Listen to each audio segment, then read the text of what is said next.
Assalamualaikum warahmatullahi wabarakatuh. Waalaikumsalam warahmatullahi wabarakatuh. Alhamdulillahi wahdah, sadaqa wa'dah, wa nasara abdah, wa a'azza jundah. Wassalatu wassalamu ala man la nabiyya ba'dah, wa ala alihi wa sahbihi wa mawalah. La hawla wa la quwwata illa billah, amma ba'du. Saudara-saudara kaum muslimin rahimakumullah, seperti kita maklum bahwa Allah subhanahu wa ta'ala menciptakan manusia dan jin untuk melaksanakan ibadah kepadanya. Manusia yang ingkar terhadap perintah ini dinamakan dengan orang-orang kafir. Sedangkan jin yang mengingkari perintah ini dinamakan dengan setan atau syaitan dalam bahasa Qur'annya. Kemudian dalam perkembangannya, jin-jin yang kafir yang dinamakan setan ini bersekongkol dan menjadi bala tentaranya iblis untuk menggelincirkan manusia dengan berbagai macam cara dan jalan dari hal-hal yang diridhoi oleh Allah subhanahu wa ta'ala. Adapun yang namanya iblis, pada hakikatnya cuma satu saja, yaitu yang ingkar kepada perintah Allah untuk sujud kepada Nabi Adam alaihi salam. Iblis inilah kemudian yang menjadi sesepuh, raja, biang atau dedengkotnya para setan. Seluruhnya akan tunduk kepada komando iblis, akan taat dan setia kepada perintah iblis untuk mencari teman yang sebanyak-banyaknya guna menemani mereka di neraka nanti.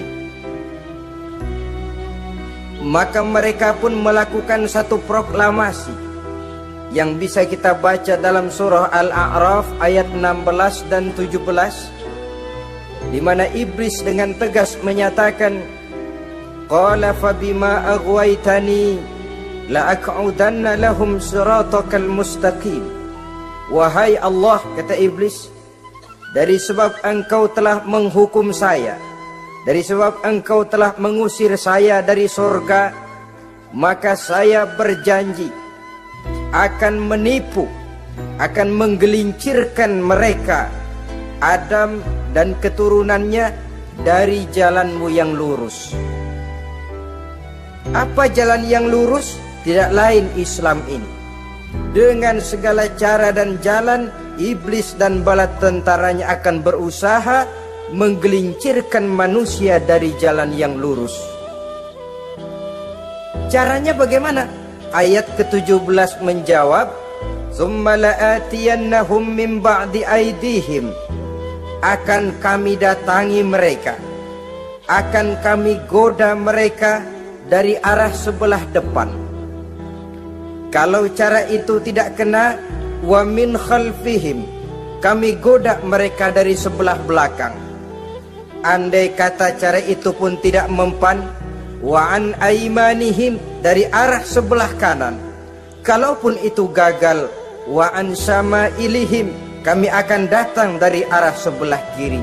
Pendeknya dari 4 penjuru angin, iblis dan seluruh bala tentaranya yang bernama setan belum akan puas sebelum kita tergelincir dari jalan yang lurus yang diridhoi oleh Allah subhanahu wa ta'ala.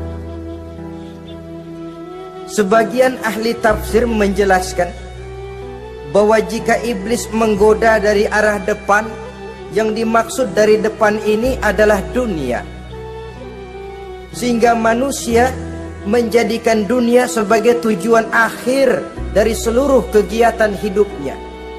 Ia pergi pagi, pulang sore, peras keringat, banting tulang, tidak ada yang dikejar kecuali dunia, dan cuma untuk kepentingan dunia. Dunia yang membuat orang berpaling daripada akhirat.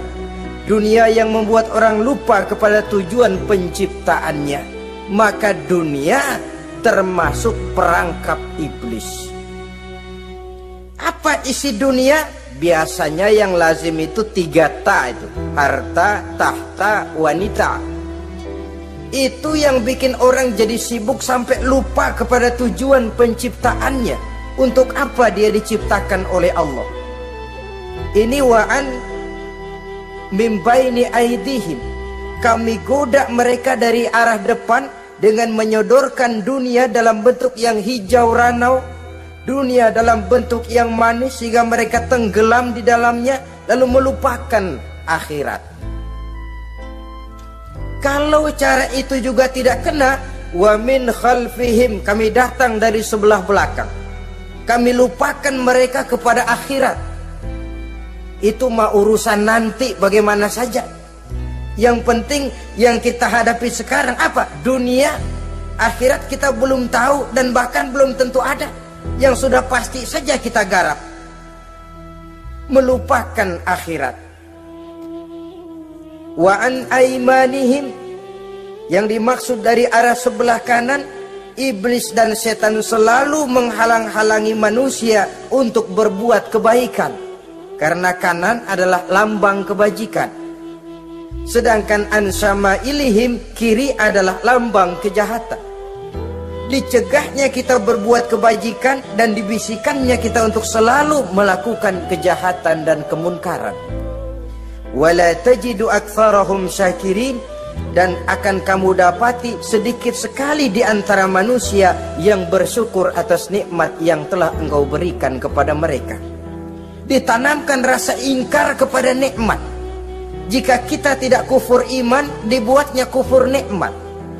Mengeluh padahal hidup sudah serba cukup, merasa masih sangat kurang padahal orang lain sudah titik air liurnya melihat keadaan kita. Sedikit sekali di antara mereka yang pandai bersyukur kepada nikmat yang telah engkau berikan itu, ya Allah. Jadi untuk ingkar nikmat, bisikan selalu datang dari iblis. Coba lihat itu, temanmu yang tidak pernah sholat, rezekinya lancar, kamu berhenti saja sholat. Yang tidak pernah ke masjid, pangkatnya naik terus, udah berhenti aja ke masjid. Atau setidak-tidaknya mengeluh dalam hati, Tuhan kayaknya tidak adil, kenapa saya rajin sholat kok rezeki seret bener. Padahal pada dasarnya kalau kita mau berpikir dalam bentuk yang paling mendasar, Allah selalu memberikan yang terbaik untuk kita. Jika begini keadaan kita, inilah yang terbaik buat kita menurut pertimbangan Allah. Jika kita menuntut lebih lagi, mungkin dengan keadaan yang lebih itu kita bisa tergelincir, dan Allah lebih tahu itu. Sebagai pencipta manusia, Allah lebih tahu tentang kemungkinan-kemungkinan yang bisa didapat dan dicapai oleh manusia. Bahasa ringannya, rezeki lu segini aja deh, lu jadi rajin sholat. Kalau rezeki lu melebihan jadi orang kaya dikit, nanti ngelihat masjid minggir. Allah selalu memberikan yang terbaik kepada kita. Saudara-saudara kaum muslimin, adapun iblis dan setan sudah menyadari betul bahwa iblis dan setan tempatnya di akhirat nanti jelas neraka. Itu mereka sudah sadari betul. Maka yang mereka kepengen sekarang, bagaimana mencari teman sebanyak-banyaknya untuk menemani mereka di neraka nanti. Nah, inilah yang menyebabkan mereka berjibaku betul. Bahkan ada satu riwayat itu, ada waktu-waktu tertentu di mana para setan ini laporan kepada iblis. Kalau ada yang laporan gagal, bukan main marahnya si iblis ini selaku komandan. Kata setan, Pak, saya gagal menggoda si Fulan karena imannya kuat. Goblok kamu. Dengan apa kamu goda dia? Dengan kedudukan. Dia tidak mau. tempuh dengan jalan lain, barangkali dengan harta. Kalau dengan harta tidak bisa, barangkali dengan wanita. Kalau dengan wanita tidak bisa, tempuh segala macam cara. Dan mereka yang laporannya enak, artinya berhasil menggoda banyak orang-orang beriman, itu konditenya naik. Bahkan mendapat semacam piagam penghargaan sebagai kadar militan daripada iblis. Nah, mereka berusaha dengan segala macam cara mengumpulkan teman sebanyak-banyaknya. Kalau mereka sendiri sudah tahu pasti, sadar nasib saya di akhirat nanti pasti masuk neraka, diazab dan disiksa oleh Allah. Cuma saya begini ini lantaran ulahnya Nabi Adam dulu.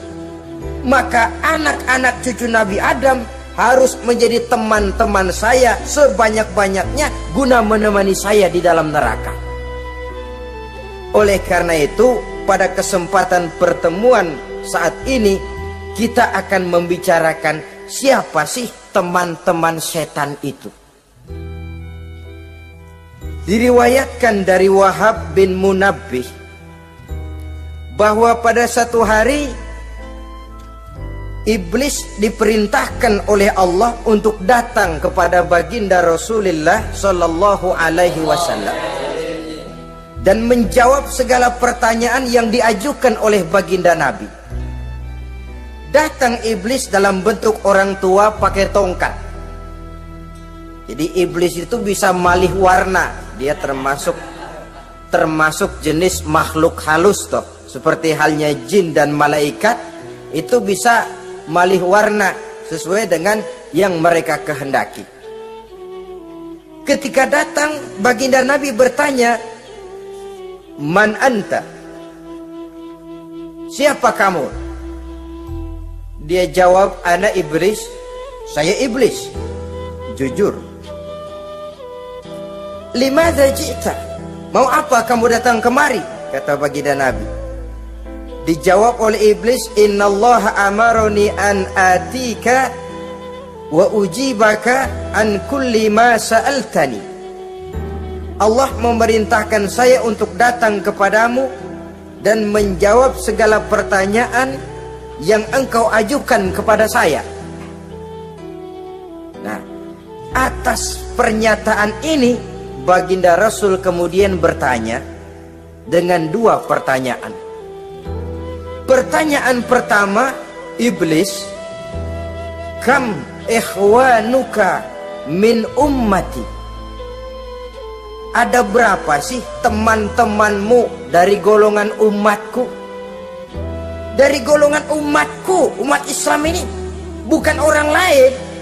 Kalau orang kafir sih sudah jelas, itu memang CS-nya iblis. Tapi dari umatku, siapa saja yang jadi teman-teman kamu iblis? Menjadi antekmu, menjadi alatmu sejak dari dunia sampai ke neraka nanti. Atas pertanyaan ini iblis menjawab, "Teman-teman saya dari golongan umatmu ya Muhammad, asyarun, ada 10 orang. Ada 10 orang yang merupakan teman-teman iblis dari dunia sampai ke neraka." Siapa mereka? Pertama kata iblis, teman saya hakimun jair. Hakim yang curang, hakim yang tidak adil. Ini bisa dimaklumi. Kenapa? Karena hakim diharapkan adalah produk keadilan. Sehingga orang mengatakan seorang hakim adalah seorang yang meletakkan sebelah kakinya di surga dan sebelah lagi di neraka. Kalau adil dia menghukum, kaki sebelah kanan yang akan menentukannya ke surga. Kalau licik dia menghukum, kaki sebelah kiri yang akan menjerumuskan dia ke dalam neraka. Saudara-saudara kaum muslimin rahimakumullah, sesungguhnya dalam kehidupan kurangnya sandang pangan bukan satunya-satunya sebab yang membuat orang menderita. Tidak teraturnya perumahan, kurangnya lapangan kerja bukan satu-satunya yang menyebabkan rakyat menderita. Tapi lukanya rasa keadilan, tidak tegaknya hukum sebagaimana yang diharapkan, itu juga bisa menjadi sumber nestapa, bisa menjadi asal dari segala derita. Oleh karena itu, hakim yang tidak adil, hakim yang curang, yang menghukum tidak berdasarkan hukum, tapi berdasarkan kepentingan, berdasarkan pesan sponsor, hukum bisa dibeli, ada istilah mafia peradilan. Hakim-hakim macam ini yang akan menjadi teman-teman iblis. Dan tiap kali palu akan diketuk, iblis sudah bukan main sibuknya. Kekuasaan di tanganmu, hijau katamu, hijau yang akan berlaku, merah kau ketok, merah yang akan jadi keputusan. Orang lain tidak tahu ini kesempatan untuk jadi kaya, ini kesempatan untuk naik pangkat. Manipulir hukum tidak ada yang tahu karena orang banyak yang awam dengan hukum. Saudara-saudara kaum muslimin, kalau hukum sudah bisa dibeli, atau kalau hukum cuma untuk orang-orang kecil saja, ada kelompok-kelompok yang kebal hukum, maka akan timbullah kiamat di masyarakat, di mana yang kuat makin kuat, yang lemah selalu menjadi mangsa. Oleh karenanya, hakim yang serong, hakim yang durjana merupakan teman-teman setan, merupakan teman-teman iblis dari dunia sampai ke neraka nanti. Ini yang pertama. Oleh karenanya, pada dasarnya setiap kita adalah hakim. Untuk keluarga, dalam pergaulan, hendaklah adil di dalam memutuskan segala sesuatu. Lebih-lebih hakim yang memang menjadi pengayom masyarakat. Bukankah lambang para hakim digambarkan dalam bentuk neraca yang berimbang? Tidak berat ke kiri, tidak juga berat ke kanan. Dalam arti objektif memberikan keputusan sesuai dengan hukum, sehingga masyarakat terlindungi. Dan hakim yang adil secara praktis adalah musuh daripada setan. Dimanapun setan dan iblis paling gak demen sama hakim yang adil. Itu merupakan musuh besar bagi setan. Yang menyalahkan yang salah, membenarkan yang benar. Walaupun yang salah orang besar, yang benar orang kecil. Dan kita memang oleh baginda Nabi diajarkan satu doa, Allahumma arinal haqqa haqqa warzuqna tiba'ah. Ya Allah, perlihatkan kepada kami bahwa yang benar itu benar. Sebab sering kita lihat yang benar jadi tidak benar. Ini memerlukan kekuatan batin. Yang benar tampakkan kepada kami kebenarannya ya Allah. Sebab sekarang banyak ketidakbenaran yang dikamuflase, banyak ketidakbenaran yang diberikan lipstick sehingga kelihatannya menjadi benar. Ini baik doa ini saya pikir dibaca oleh para hakim. Allahumma arinal haqqa haqqa.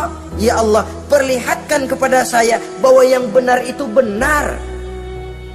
Dan tidak cuma sekedar itu, warzuqni tiba'ah, berikan kekuatan kepada saya untuk mengikuti kebenaran itu. Sebab kadang-kadang terjadi juga dia tahu yang benar itu benar, tapi tidak punya keberanian moral untuk mengatakan bahwa itu benar. Dia tahu itu barang yang hak, tapi tidak terpanggil mengikuti yang hak, tidak punya kekuatan moral untuk mengikutinya.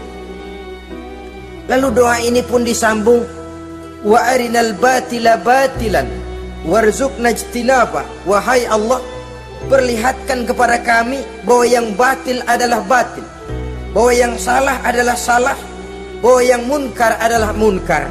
Berikan kepada kami kekuatan untuk menjauhi yang munkar, yang batil, yang zalim.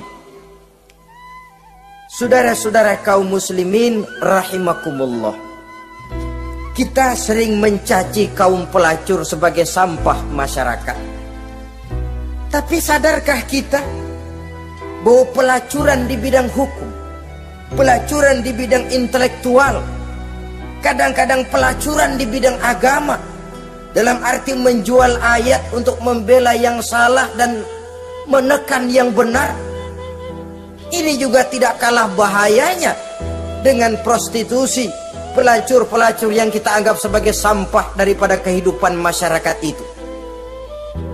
Oleh karenanya, maka hakim yang adil merupakan musuh utama daripada iblis dan setan. Mereka akan sibuk sekali kalau seorang hakim sudah berketetapan untuk melahirkan keputusan hukum yang seadil-adilnya. Ini yang pertama, teman setan adalah hakim yang nyeleweng, yang tidak adil. Yang kedua, teman saya, kata iblis, ghaniyun mutakabbir, orang kaya yang sombong. Orang kaya sombong itu teman setan. Orang miskin sombong itu lebih teman lagi tuh. Sebab ini sudah kelewatan. Kalau orang kaya sombong barangkali masih lumayan lah, memang kaya. Tapi kalau sudah miskin sombong, minta ampun. Orang kaya yang sombong adalah musuh iblis. Sebab pada hakikatnya tidak ada yang kaya dalam kehidupan ini kalau sudah bercermin kepada apa sih yang kita punya. Nabi Sulaiman karena merasa menguasai antara masyrik dan maghrib, satu hari pernah mohon izin kepada Allah. Ya Allah, saya mohon izin kepadamu untuk memberikan makan kepada seluruh makhluk-makhlukmu sekedar satu hari saja.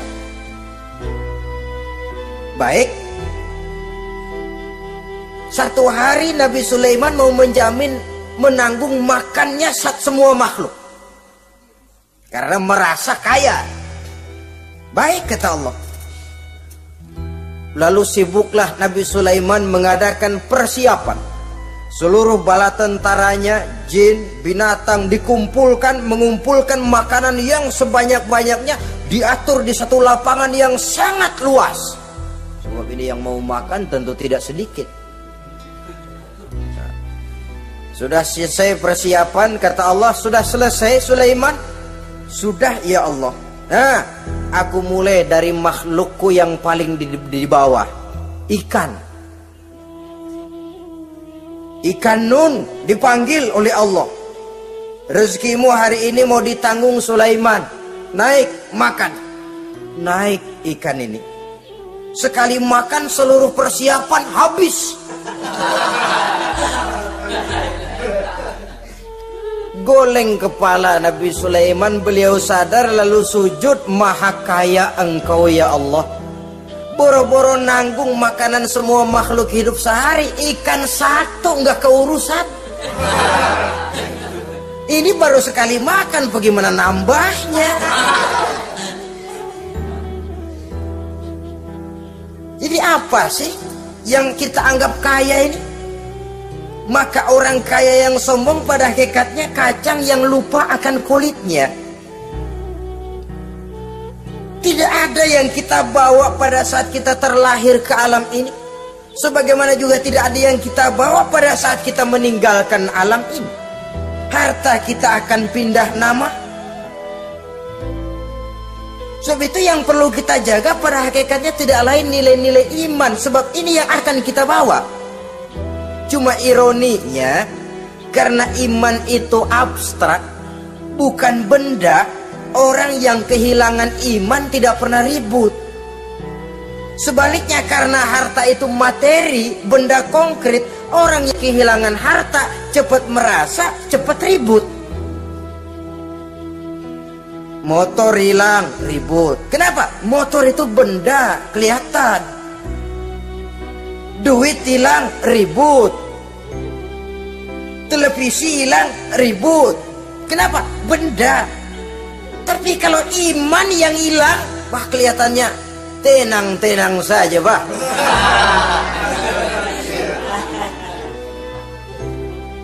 Padahal ini usaha iblis, bagaimana orang kehilangan iman, menjadi kafir, masuk grup dia untuk menemani dia di dalam neraka nanti.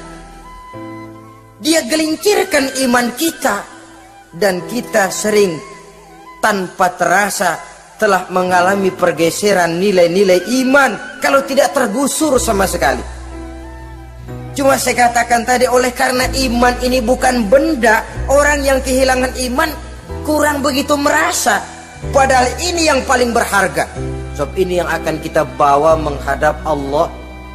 Orang itu kalau sudah yakhruju minad dunya bighairi iman, keluar dari dunia, meninggalkan dunia dan seluruh isinya, kembali menghadap Allah dengan tidak membawa iman, tempatnya jelas sudah.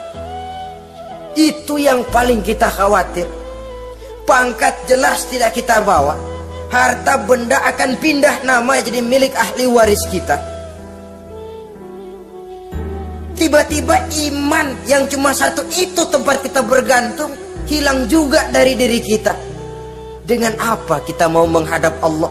Dan kemalangan apa yang lebih besar dari orang-orang yang telah kehilangan iman pada saat dia menghadap Allah Subhanahu wa ta'ala. Karena itu saudara-saudara, terutama yang diberikan amanah berupa harta oleh Allah dalam kehidupan ini, bersyukurlah kalau saudara diberikan kepercayaan oleh Allah untuk menyalurkan rezeki kepada orang lain. Seperti keran yang nyimpen air tapi tidak untuk dirinya, disalurkan kepada yang memerlukannya. Rezeki dia cuma lewat tangan saya. Rezeki dia cuma lewat tangan saya. Berbahagialah orang kalau dipercayai Allah untuk menyalurkan rezeki kepada orang lain. Artinya agen. Yang ditunjuk jadi agen Allah, kok nggak bangga? Kalau sudah kemari cara berpikir, insya Allah rasa bakhil bin pelit alias medit bin koret.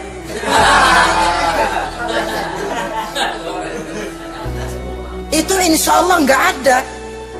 Kan kadang kita berpikir, yang nyari duit gue setengah mati, lu datang-datang mau minta aja pala lu. Kan itu toh kadang-kadang cara kita berpikir. Ya boleh jadi lalu terasa berat. Tapi kalau kembali kepada kesadaran, barangkali alhamdulillah rezeki dia cuma lewat tangan saya. Kalau saya nggak ngasih dia, barangkali nggak semudah ini saya dapat rezeki. Allah mudahkan rezeki saya karena saya sering membantu orang-orang yang memang memerlukannya. Andai kata saya nggak membantu mereka, belum tentu rezeki selancar ini. Tidak lalu enak aja, peras keringat gua banting tulang, pergi pagi pulang sore, lu datang-datang nada aja. Berbahagialah orang jikalau sekali lagi dia dijadikan agen oleh Allah untuk menyalurkan rezeki kepada mereka yang memang memerlukannya. Kalau tidak ke arah itu kita berpikir, yang timbul bakhil. Bakhil lalu bermegah-megah dengan hartanya, timbul kesombongan. Senang lihat orang susah, lalu dia sendiri dengan hartanya cuma to show only, pameran.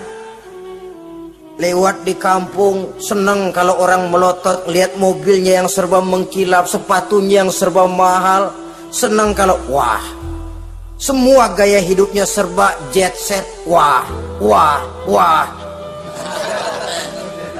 Senang betul kalau ngelihat orang sudah serba bengong lihat keadaan dia. Timbul takaburnya, sombongnya, ngenyek kepada yang lain. Maka orang kaya yang sombong teman iblis, teman setan. Setan senang betul. Sebaliknya secara praktis, orang kaya yang rendah hati adalah musuh iblis. Saudara-saudara kaum muslimin rahimakumullah, lain memang kalau kita diberikan ilmu di akhirat nanti, pertanyaan cuma satu, ilmumu kau amalkan untuk apa? Kalau kita diberikan umur panjang, pertanyaan akhirat satu saja, umurmu kau habiskan di mana. Tapi kalau sudah harta diberikan kepada kita, pertanyaan akhirat dua. Min aina iktasabahu wa fima anfaqahu. Hartamu kau dapat dari mana, kau belanjakan kemana. Depan belakang ditanya. Yang ketiga, teman iblis itu tajirun khain, pedagang yang berkhianat, baik kepada sesama teman pedagangnya karena ingin lebih maju dari yang lain. Terjadi persaingan yang tidak sehat di berbagai bidang bisnis,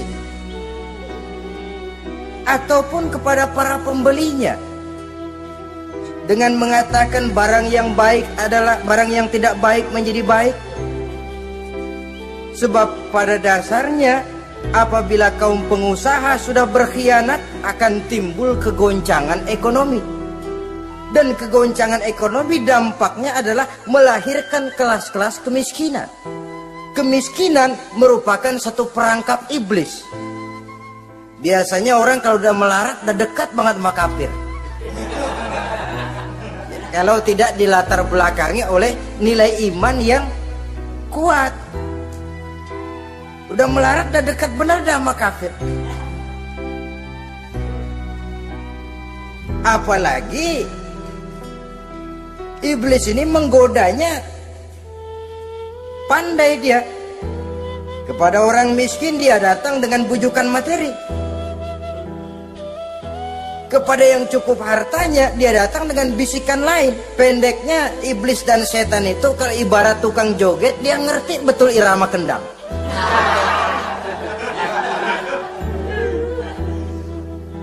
Di mana kelemahan orang itu dia selidiki, dia pelajari, dari arah situ dia masuk. Dan secara strategi perang, iblis dan setan ini posisinya memang lebih menguntungkan daripada kita. Kenapa? Dia melihat kita, kita mah nggak lihat dia. Dia bisa pelajari kebiasaan dan kecenderungan kita. Kita nggak tahu kadang-kadang kelemahan kita. Dari arah itu dia masuk. Posisi dan strateginya lebih menguntungkan daripada kita. Saudara-saudara kaum muslimin rahimakumullah.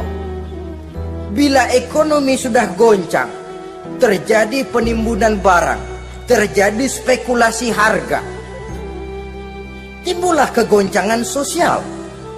Dan dikala itu setan dan iblis pesta. Dia merasa perangkapnya berhasil. Persaingan-persaingan yang tidak jujur, yang pada dasarnya akhirnya bukan cuma merusak sistem ekonomi, tapi juga mempengaruhi hasil kerjaan. Dalam tender-tender usaha-usaha besar misalnya, oleh karena mengajar supaya dia yang mendapat proyek, dia tidak segan sogok sini, suap sana, semir sana, usap sini. Tinggal untungnya sedikit dan dia harus dapat untung besar. Akhirnya apa? Proyek yang dikerjakan cuma asal sekedar jadi. Tidak seperti standar yang ditetapkan lagi. Juga tidak merupakan kesalahan yang sepenuhnya harus dibebankan kepada dia. Kesalahan yang merupakan siklus, mata rantai, sudah lingkaran setan. Itulah sebabnya sering saya ungkapkan, kalau manusia sudah jadi teman setan, lebih buas daripada bajing. Karena bajing cuma makan kelapa, tapi bajingan udah apa saja dimakan. Sudah jadi teman-teman iblis, tidak ngerti halal haram, hak dan batil. Ini kepentingan pribadi apa kepentingan orang banyak, yang penting sikat saja. Jadi yang ketiga ini targetnya memang kekacauan ekonomi. Yang kemelaratan, kemiskinan merupakan tangga untuk sampai kepada kekafiran. Dan iblis tahu betul itu.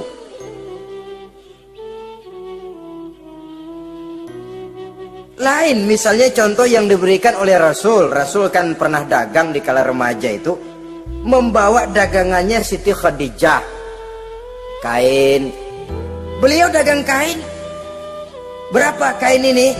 Oh, kalau ini Saya ambil dari Ibu Khadijah 25 rupiah. Saudara mau beli saya berapa terserah, asal saya ada untungnya. Dan kalau modalnya 25, betul-betul beliau bilang 25. Jujur. Kita kan enggak, udah bohong campur sumpah lagi.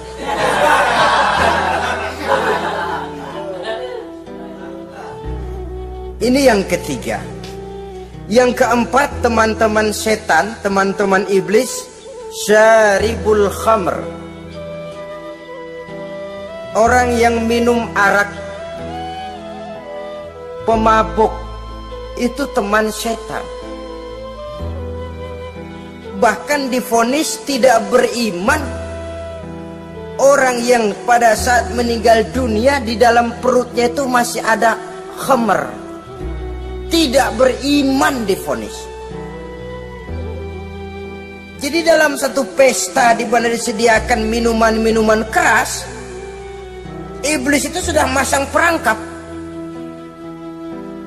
Dan bila minuman itu dihampiri orang, dia mulai senang, wajahnya berseri-seri.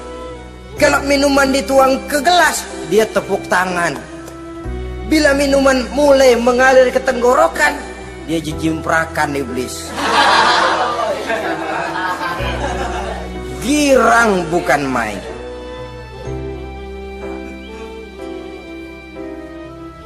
Saudara-saudara kaum muslimin rahimakumullah. Kenapa pemabuk merupakan teman setan? Karena dalam keadaan mabuk, orang kehilangan daya kontrol. Perbuatannya nyaris tidak terkontrol lagi. Tidak ada rahasia, tidak ada harga diri, tidak ada sifat memelihara. Dan itu ciri-ciri daripada iblis. Syaribul khamr. Orang yang suka meminum minuman keras. Itulah sebabnya memang dalam hidup ini kita harus punya filter. Allah selalu menghendaki yang terbaik dan memilihkan yang terbaik untuk kita. Kalau sudah itu minuman yang baik, kata Allah, itulah memang yang baik untuk kita. Kalau itu dilarang oleh Allah, itulah memang yang tidak baik untuk kita.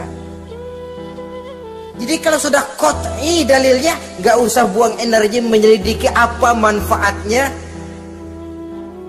Kalau sudah qat'i dilarang, gak usah buang energi menyelidiki apa bahayanya khamr. Allah tidak akan melarang sesuatu yang mengandung manfaat. Yang dilarang Allah tentu yang membawa mudarat dan bahaya di dalam kehidupan. Bukankah sekarang ini minuman keras sudah merupakan penghias pesta? Merupakan kebanggaan di kalangan remaja? Termasuk dalam kata khamr ini ya morfin, ganja, narkotik, dan yang sejenis dengan itu. Orang sudah merasa bangga kalau sudah fly to the sky, membumbung ke angkasa, katanya dunia ini luas, lupa segala macam persoalan. Tapi sampai kapan? Sampai kapan orang merasa membumbung? Sampai kapan orang merasa bisa meninggalkan segala persoalan? Sampai mabuknya selesai? Ya kalau gitu mabuk aja terus. Lalu apa artinya kehidupan ini? Mabuk kan gak ngerugiin orang lain. Kalau saya nyolong kan ngerugiin orang lain. Kalau saya korupsi ngerugiin orang lain. Kalau saya zina jelas ada orang lain yang dirugikan. Tapi minum khamar, siapa yang rugi? Uang-uang saya. Saya beli dengan uang saya. Yang minum pun saya. Siapa yang rugi? Saudara, ini pemikiran sepihak namanya. Pertama jelas merugikan diri sendiri. Kesehatan terganggu, pertumbuhan IQ, ya, daya pikir jadi jumud bin beku.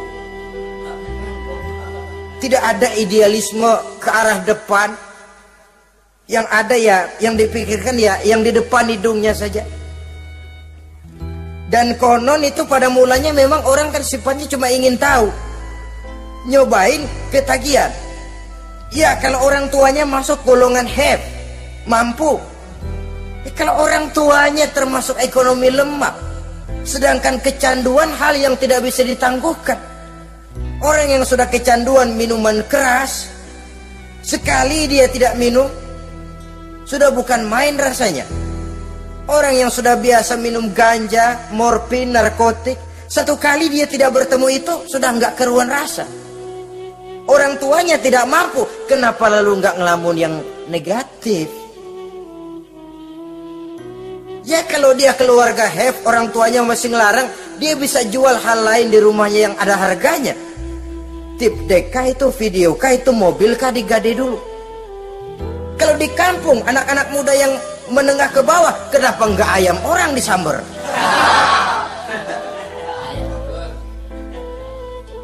Terjadilah perbuatan negatif yang akhirnya merembet kepada merugikan orang lain. Hakikatnya zahirnya memang pada mulanya hanya merugikan diri sendiri, tapi lambat laun akan merembet juga kepada merugikan orang lain. Oleh karena itu pantas kalau dalam perjalanan Mi'raj begitu hendak start dari Masjidil Aqsa menghadap Allah, kepada baginda Nabi disodorkan 2 gelas minuman, segelas susu dan segelas arak. Muhammad, kau ambil salah satu minuman itu, kau minum. Mantap. Nabi mengambil gelas yang isinya susu lalu beliau minum. Selesai minum kata Jibril, "Shadaqta ya Muhammad, laqad asabtal haq." Kamu benar Muhammad, pilihanmu tepat. Kenapa? Untung saja susu yang kamu minum. Kalau arak yang kamu ambil, kamu pilih dan kamu minum, pasti umatmu bakal pada jadi umat teler semua nanti. Wong Nabi milih susu saja umatnya masih banyak yang teler. Apalagi kalau beliau memilih khamar waktu itu. Tapi ini sekedar simbol bahwa begitulah kita dalam hidup. Saudara, kalau di depan kita ditaruh segelas jamu, segelas sirup, kira-kira pilih mana? Jamu. Sirup apa jamu? Jamu. Orang yang berpikir panjang ke depan, dia bakal pilih jamu. Memang pahit, getir, nggak enak, tapi besok pagi badan enteng, kerja semangat, berpikir cerdas, gairah ada. Orang yang pikirannya pendek, ngapain jamu getir nih, sirup nih, manis ini. Dia minum, bukan main manisnya, besok pagi bibir pada jontor. Begitulah dalam kehidupan ini. Maka hendaknya kita berusaha dengan sekuat kemampuan untuk menghindarkan diri dari minuman keras dan pengaruh-pengaruhnya. Yang kelima, teman iblis itu al-qattat, tukang-tukang fitnah. Itu suling iblis itu, trompet setan. Sebab apa? Benar kalau Quran mengatakan, Nabi mengatakan al-fitnatu asyaddu minal qatl. Fitnah lebih bahaya dari pembunuhan. Sebab apa? Pembunuhan membunuh orang secara langsung, fitnah membunuh orang pelan-pelan. Kalau mati mendingan cepat daripada pelan-pelan. Pelan-pelan mati, cepat mati enakan cepat, nggak ngerasain sakit. Fitnah membunuh orang pelan-pelan.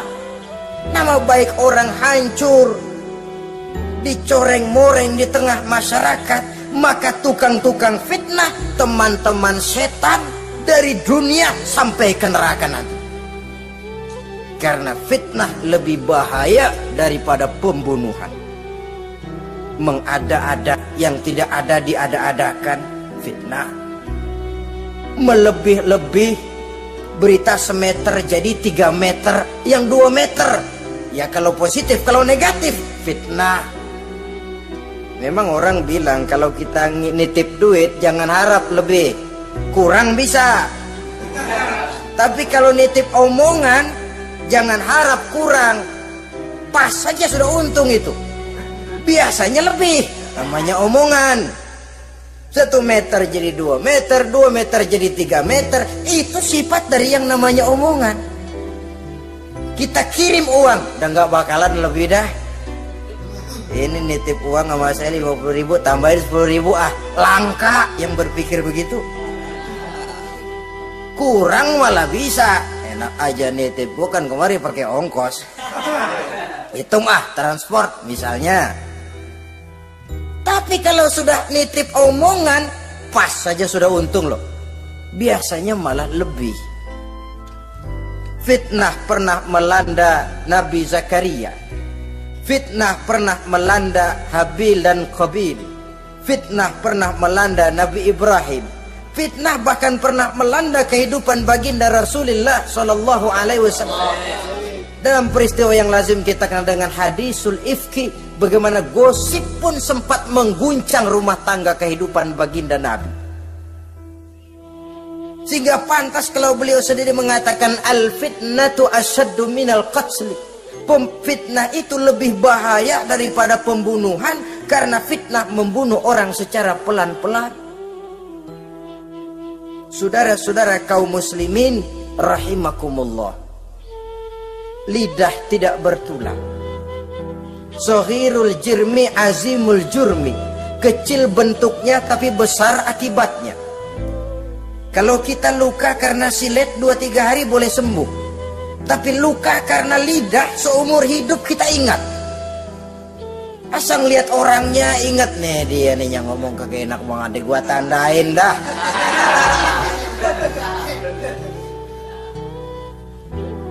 Itulah sebabnya pepatah bilang salamatul insan fi hifzil lisan.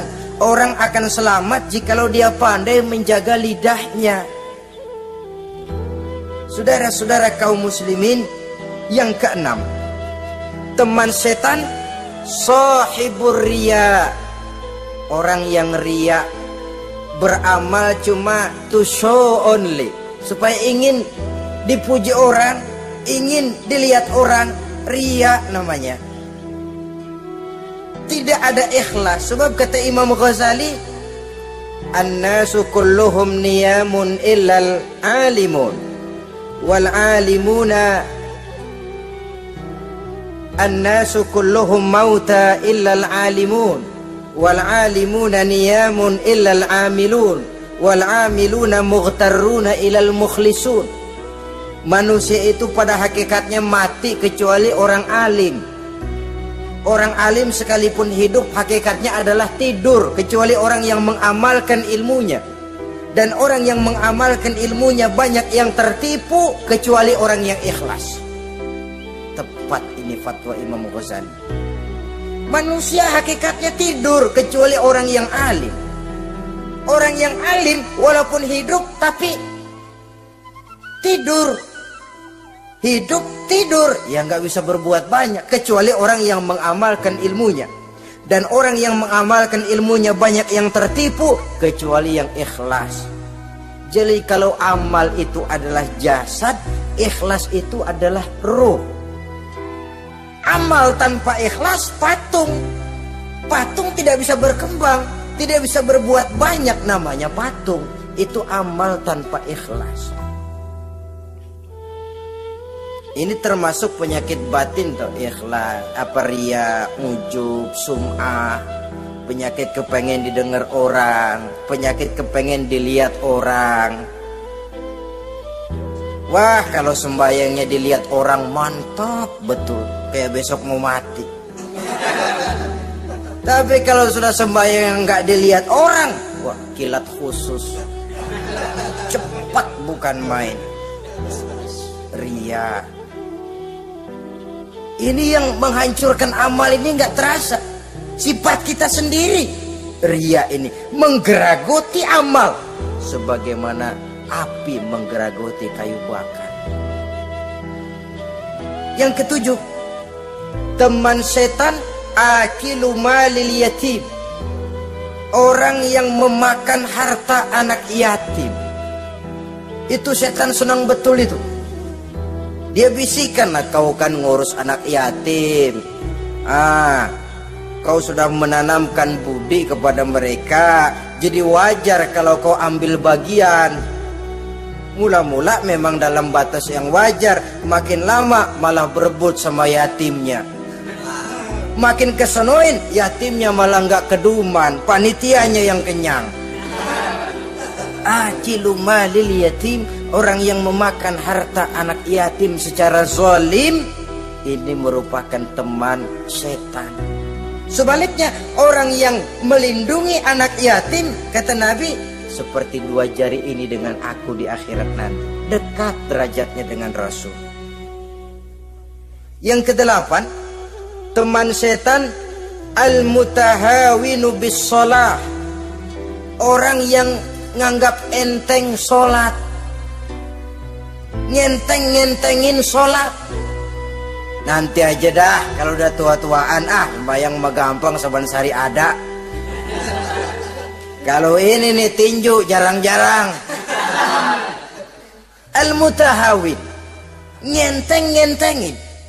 Pada dasarnya agama itu mudah, jangan dipersulit, tapi juga jangan dipermudah. Agama itu tidak berat, jangan diberat-beratin, tapi juga jangan dienteng-entengin. So yang enteng kalau kita entengin, akhirnya menganggap remeh. Mulanya memang sedikit, makin lama makin banyak, makin lama makin banyak, makin bertumpuk. Apalagi kalau sadar kita sholat adalah tiang daripada agama. Bagaimana rumah akan tegak tanpa tiang yang kuat? Bagaimana agama akan tegak dalam diri seseorang kalau sholatnya dia enteng-entengi? Jangankan yang sunnah, yang wajib saja. Kadang-kadang tutup lubang gali lubang. Padahal itu merupakan tiang pokok. Rumah itu untuk kuat harus ada tiang-tiang tambahan. Tiang tambahan ini ya nawafil, ya rawatib, sholat-sholat sunnah itu. Itu untuk menjaga stabilitas temperatur batin kita kepada Allah. Al-mutahawinu bis shalah. Jadi kalau sudah masuk waktu, beduk misalnya berbunyi, azan berkumandang, iblis mulai menyebar bala tentaranya. Pasukan, siap.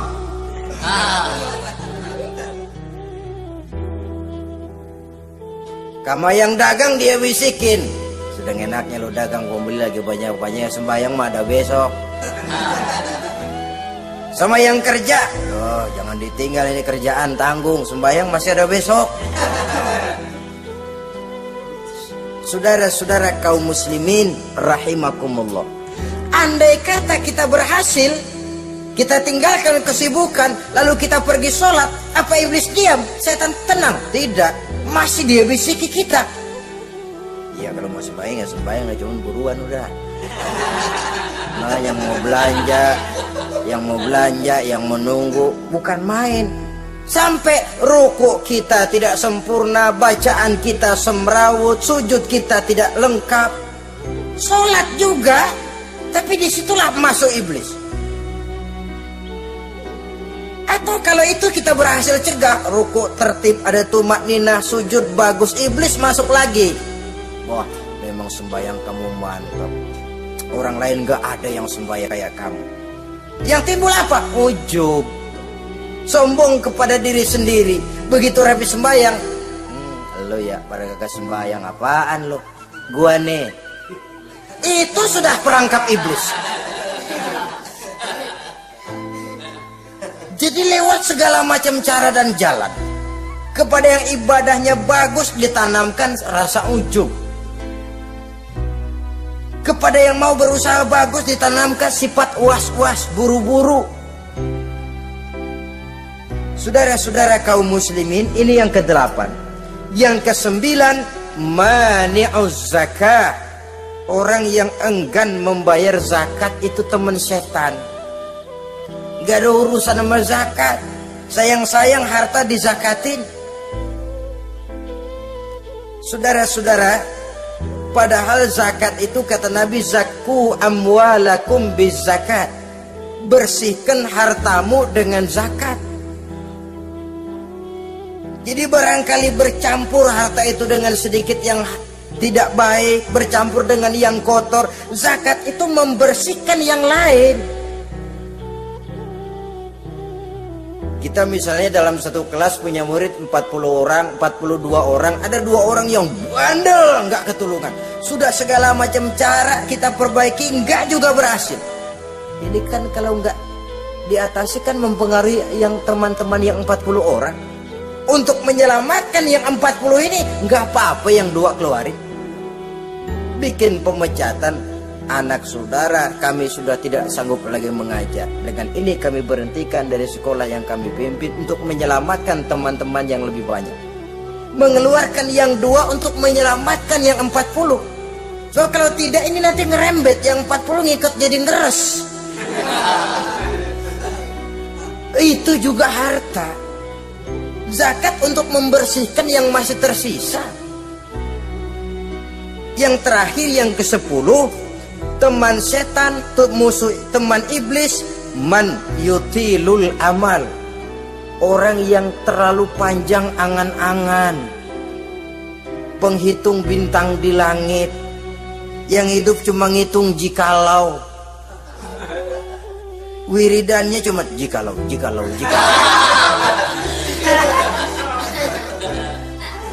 Tidak pernah mau berbuat, cuma angan-angan kelewat panjang. Yang ngelamun kan nggak ada sekolahan, ya siapa juga bisa ngelamun. Orang bukan tidak boleh bercita-cita, bahkan cita-cita yang mendorong kita untuk bergairah dalam kehidupan. Tapi kalau cita-cita tanpa langkah konkret, yang penting kan punya kemauan, lebihnya tawakal, nggak cukup. Pernah datang ke masjid seorang sahabat. Begitu sampai dia turun dari onta, langsung menghadap baginda Nabi. Nabi tanya, ontamu udah diikat belum? Belum ya Rasul. Kenapa? Saya tawakal kepada Allah. Tuh orang diomelin sama Nabi. Ikat dulu, habis gitu baru tawakal. Betul toh. Ikat dulu tuh onta, lebihnya baru tawakal. Kalau udah diikat masih lari juga, itu tawakal. Lah belum diikat udah tawakal.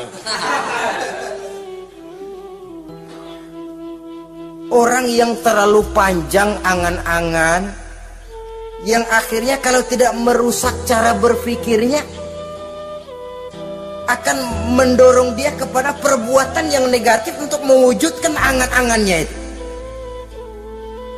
Macam misalnya ya, pakaian kepengen bagus, harta mau banyak, usaha ogah, kerja capek sedikit tidak mau, kepengen seperti orang-orang, lalu ngelamun.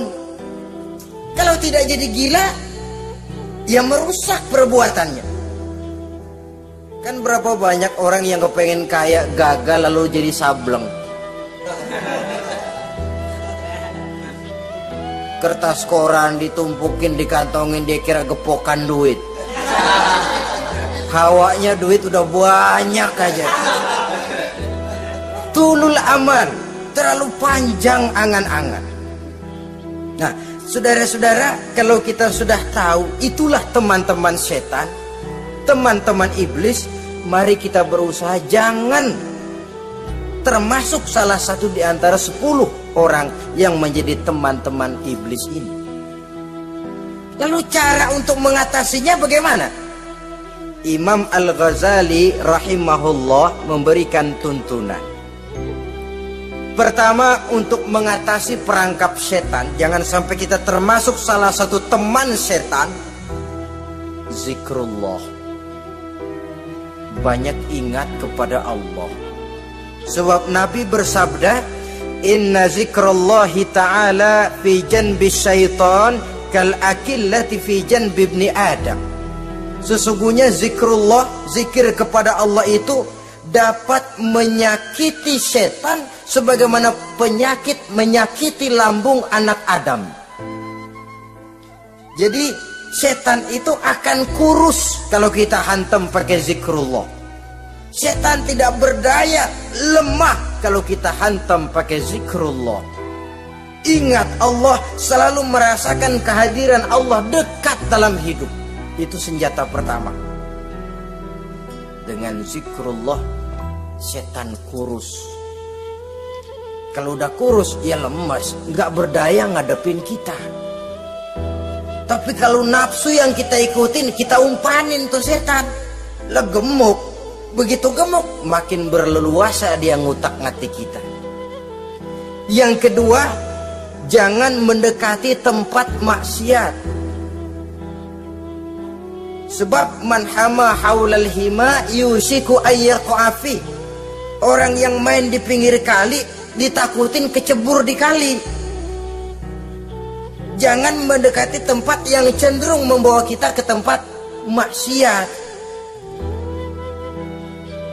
Saudara-saudara, yang ketiga, mengosongkan perut. Dalam arti rajin puasa, puasa sunnah. Kata Nabi, inna syaitan yajri min ibni adam majradam fadayyiku majariyahu bil ju'. Setan mengalir dalam diri manusia seperti mengalirnya darah. Maka persempit jalan setan dengan apa? Bil ju', dengan memperbanyak lapar, bukan memperturutkan syahwat. Pantas kalau Nabi bilang, saya adalah sekelompok orang yang tidak makan kecuali kalau kami lapar, dan kalau kami makan tidaklah sampai kekenyangan. Bukan nggak kenyang, tapi nggak kekenyangan.